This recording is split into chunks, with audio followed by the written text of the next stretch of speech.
Let's face it, public transportation in Malaysia is horrible, at least outside Kuala Lumpur. People who live outside the capital city knew the pain of waiting for the buses if it ever arrived.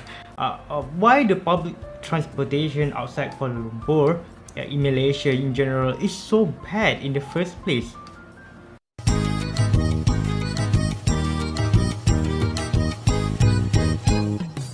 When I say the public transportation in Malaysia, it refers to the mode of transportation between the major cities on land, except the rail. As such, rail system may have deserved its own video. Let's start with this.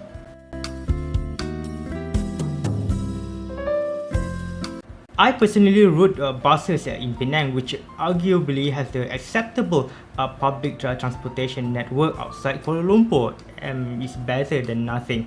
Buses departed every 30 minutes and they are free route as well, especially in the old cities of Georgetown.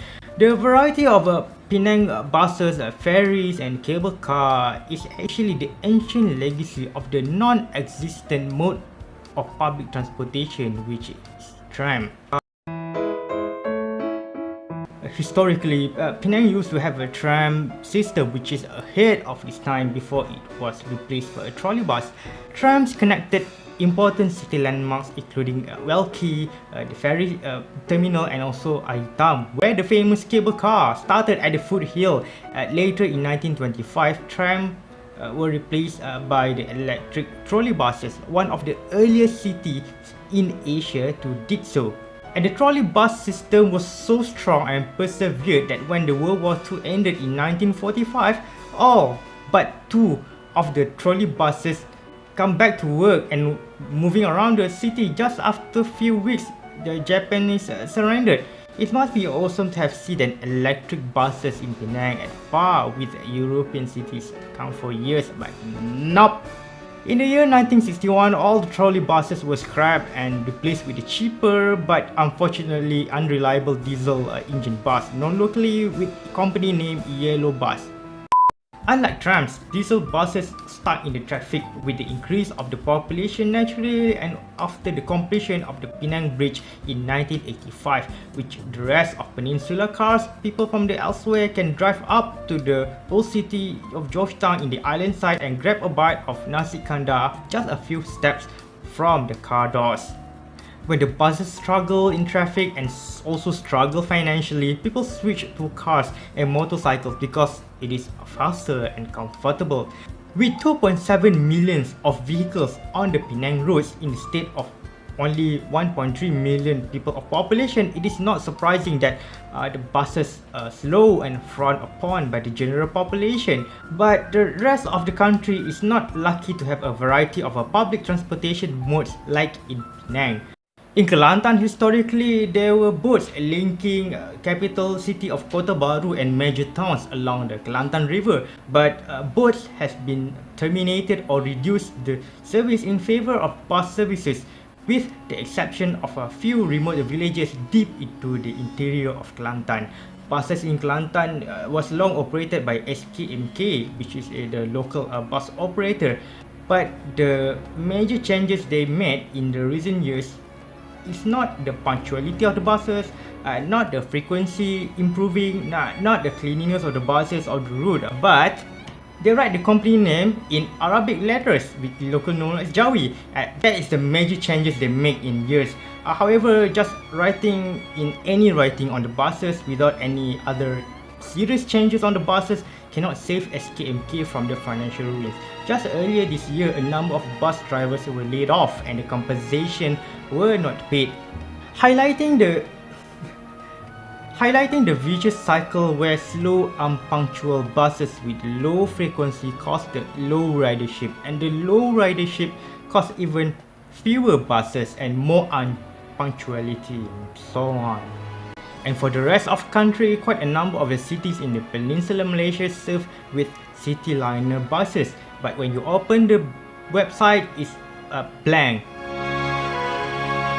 No wonder Malaysian transportation system, public transportation system is so messed up. There is no reliable information how to move from here to there and the time. Even if they do have information, the schedule is unreliable and you just spend the whole day in an attempt to take a trip to the next town with a bus. The messiness of the public transportation in Malaysia comes from an issue of who actually in charge of the public transportation. According to the Federal Constitution of Malaysia, 9th table, following the Article 74 and 77, public transportation is under control of federal government, which currently reside in Putrajaya. If let's say the public transport project costs billions of ringgit, for example LRT line or MRT line, which costs about more than 50 billion to construct just the 2 new lines, and other like electrification rail project, it is acceptable because it's benefited across the state. However, according to the highest law on the land, even the local bus line to the nearest weekly market in the nearby kampung need to be licensed and approved by Putrajaya. Just why? Before 1970, public transportation is under the control of the local government or the city council.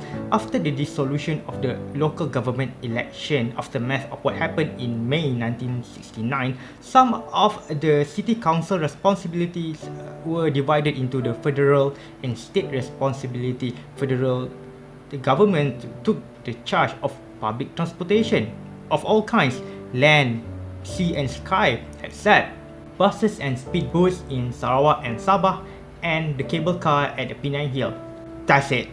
It is easier to terminate the bus services rather than to open a new line, which requires multiple steps of approval by the federal government and then the state government, which take years just to open one new bus line, leaving the new city suburbs and rural areas without any existing public transport.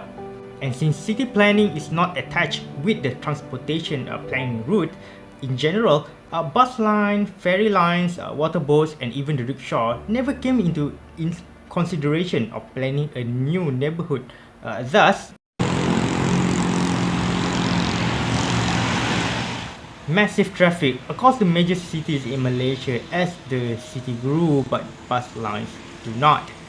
Since the bus lines are only approved by the federal agency called APAD or Land Public Transportation Agency, when the time passed by, people live further and further from the existing bus lines and the train line in the new development housing. And plus, the new housing located further and further from the city center, making cycling far and difficult in the hot and humid temperature, which makes car a necessity. So, if you ask what happened if everyone drives,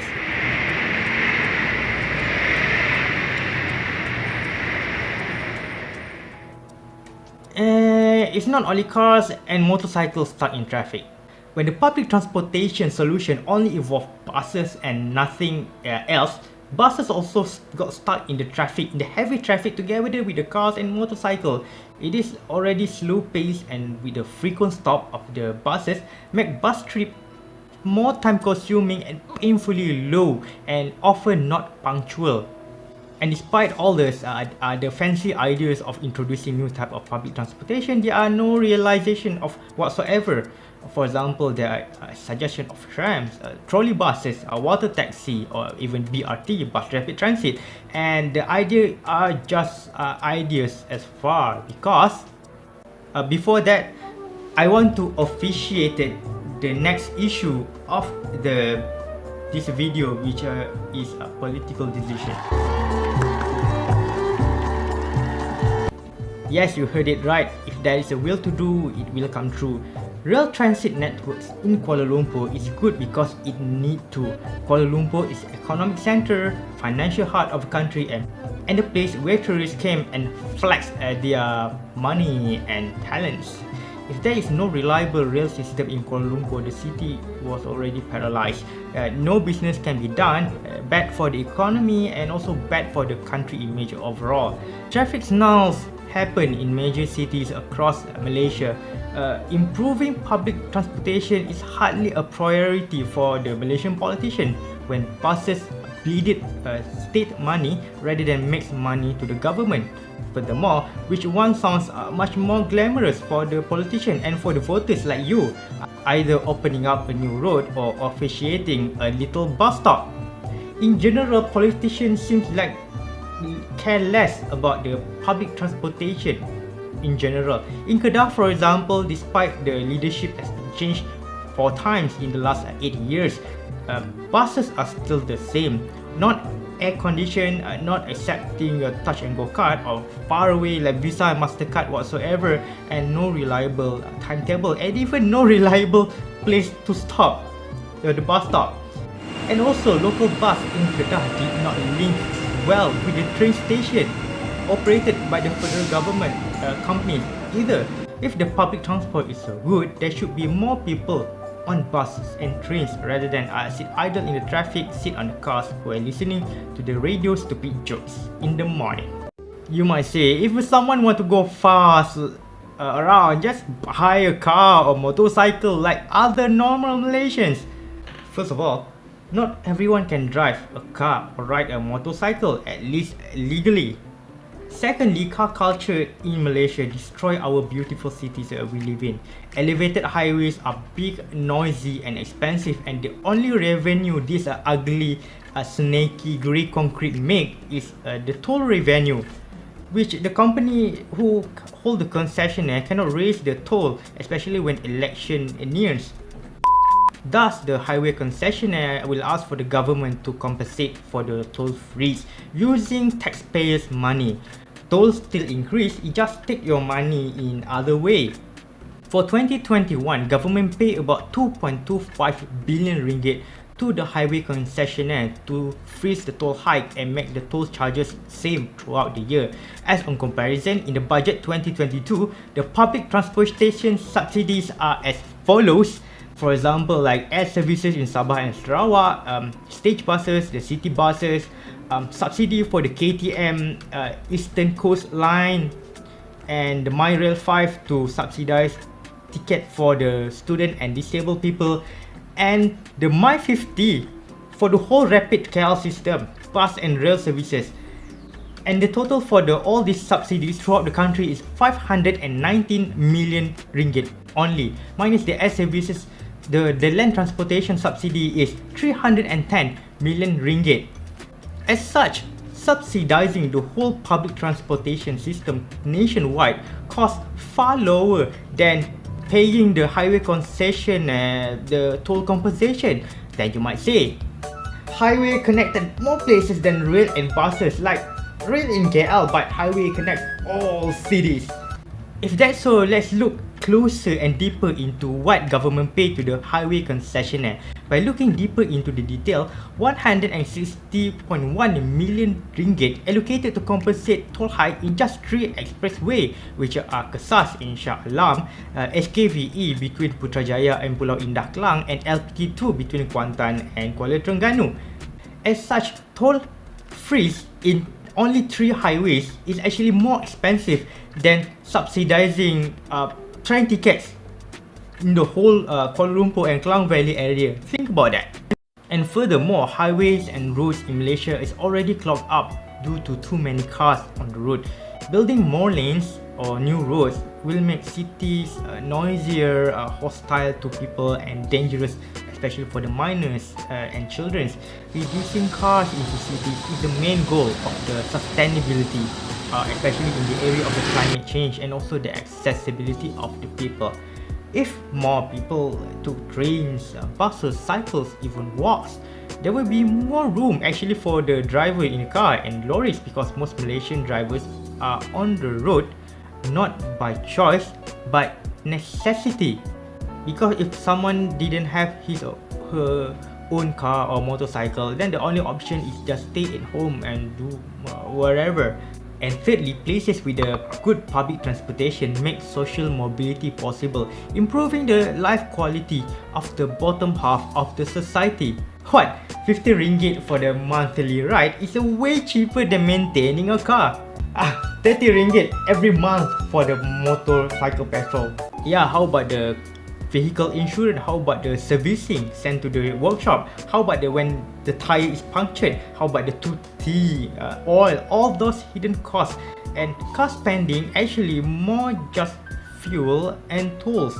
There are like insurance, there are servicing, and also hidden fees like the loss of productivity and such. And finally, there are segments of the society that cannot drive or ride or simply cannot afford to own a private vehicle. For example, minors under 16, students, local and international, foreign tourists, unless they are rich enough to rent a car, senior citizens who cannot like drive properly, and disabled people, whether ineligible to drive or simply too poor to own a private vehicle. Specifically talk about disabled, 92% of disabled in Malaysia live under the national poverty line of 1,200 ringgit.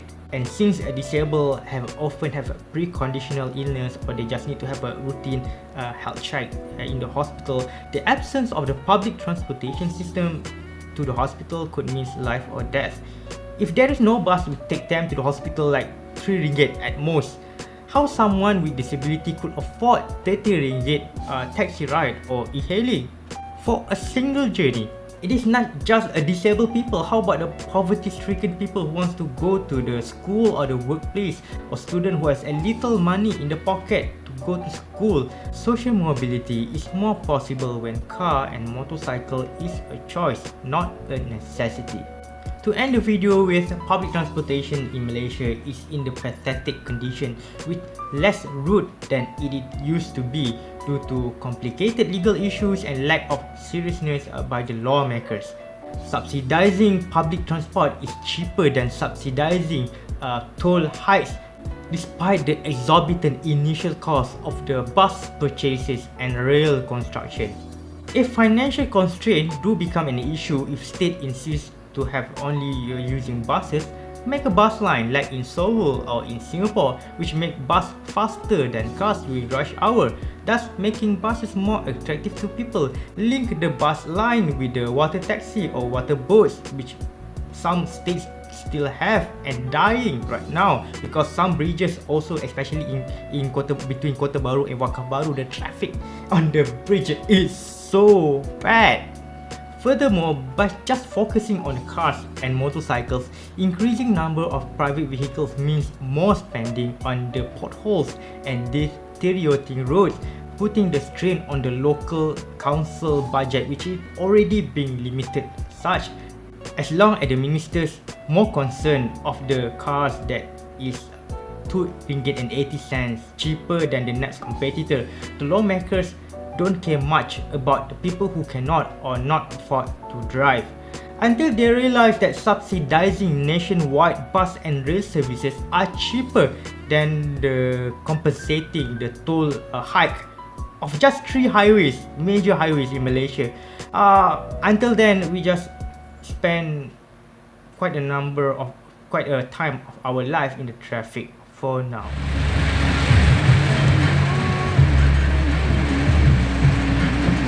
It is not just